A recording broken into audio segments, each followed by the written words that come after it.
રહ્યા છો ગુજરાતની એક એવી ચેનલ કે જે તમારા શહેરના પળે પળના સમાચારો તમારા સુધી પહોંચાડે છે।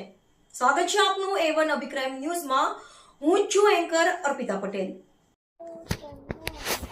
કચ્છ મુન્દ્રાના દરિયામાં એટીએસ કોસ્ટગાર્ડનું મેગા ઓપરેશન 1000 કરોડનું કોકેન ઝડપાયું, 3ની અટકાયત।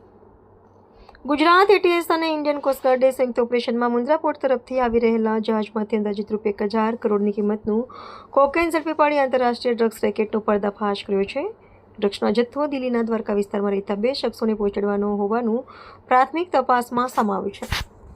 મળેલી ચોક્કસ બાતમીના આધારે એટીએસે 25મી મેની રાતથી દરિયામાં વિશેષ ઓપરેશન શરૂ કર્યું હતું।